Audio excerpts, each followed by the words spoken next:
Escuta meu ensino, ó povo meu. Presta atenção às palavras da minha boca. Em parábolas abrirei a minha boca, proferirei enigmas do passado.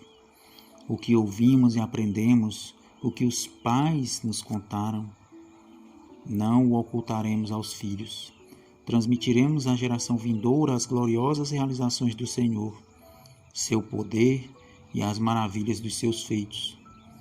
Ele estabeleceu uma lei em Jacó, determinou um código de conduta em Israel, ordenou a nossos pais que o ministrassem a nossos filhos, para que a geração seguinte o aprendesse, e os filhos que haviam de nascer, quando maduros, o transmitissem igualmente a seus filhos, para que depositassem em Deus sua confiança e não se esquecessem dos feitos de Deus, mas guardassem seus mandamentos, a fim de não se tornarem como seus pais, geração indócil e rebelde, geração de coração inconstante, de espírito infiel a Deus.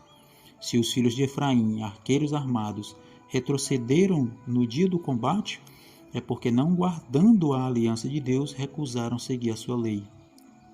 Esqueceram-se dos seus atos e dos prodígios que lhes mostrara.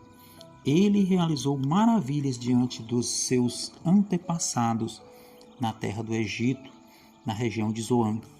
Dividiu o mar para que pudessem passar. Fez a água erguer-se como um muro.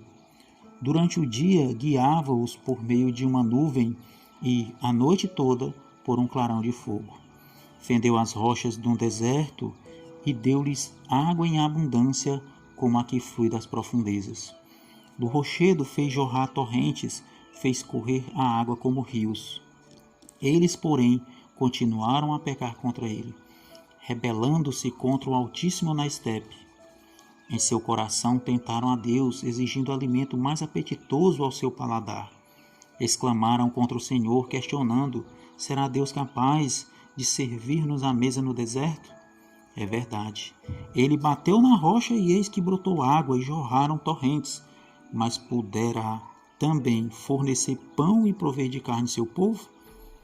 Portanto, ao ouvir tais queixas do povo, enfureceu-se e com fogo atacou a Jacó, e sua ira se levantou contra Israel. Pois eles não creram em Deus, nem confiaram no seu poder salvador.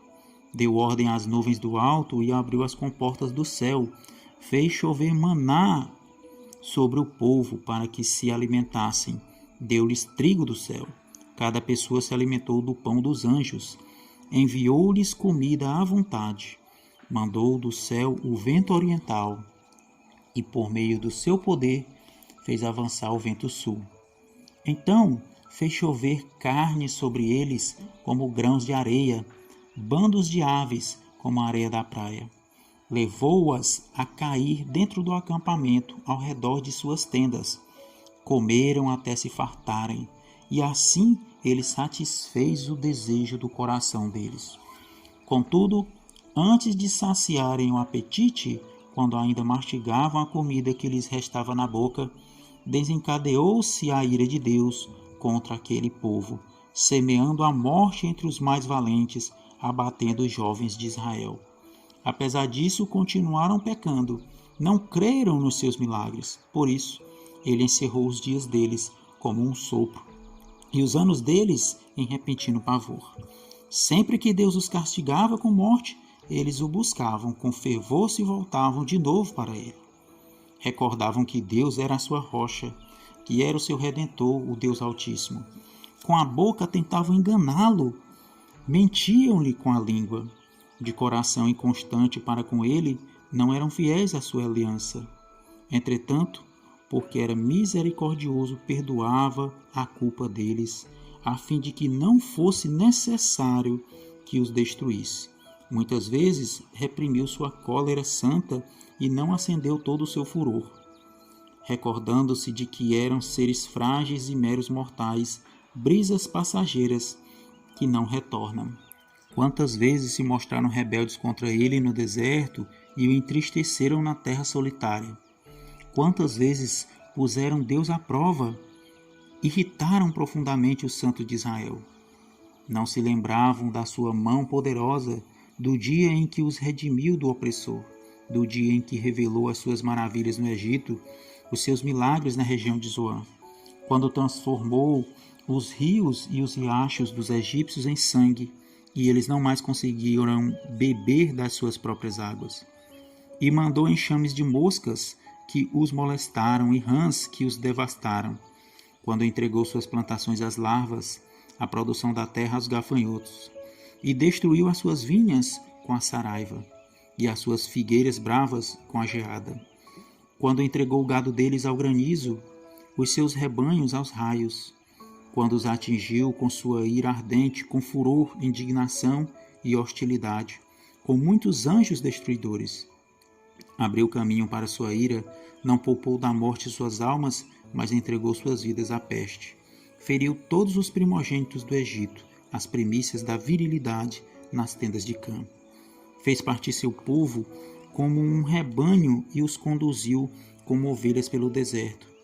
Guiou-os com segurança, sem temores, enquanto o mar cobria os inimigos. Fê-los entrar em seu domínio sagrado, até a montanha que sua destra conquistara. Diante deles expulsou nações, e, por sorteio, repartindo o patrimônio, instalou em suas tendas as tribos de Israel. Eles, no entanto, puseram Deus à prova e foram rebeldes contra o Altíssimo. Não obedeceram às suas prescrições. Desertaram e, como seus pais, o atraiçoaram, envergonhando-se como um arco frouxo. Com seus altares idólatras, eles o irritaram tremendamente, com seus ídolos lhe provocaram ciúmes. Deus ouviu e se indignou, e com veemência repudiou Israel.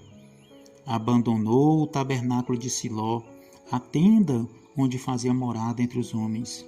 Entregou o símbolo do seu poder ao cativeiro e seu esplendor nas mãos do opressor. Abandonou à espada seu povo, irritado contra a herança. Um fogo devorou os jovens, e as donzelas não tiveram canto nupcial. Os sacerdotes tombaram sob a espada, e não os prantearam as viúvas. Então, como de sonolência, despertou o Senhor, como um guerreiro aturdido pelo vinho, e golpeou os inimigos pelas costas, infligindo-lhes infâmia eterna. Descartou a tenda de José, preteriu a tribo de Efraim. Escolheu a tribo de Judá, o monte Sião, que ele amava. Construiu seu santuário como no alto céu, como a terra que consolidou para sempre.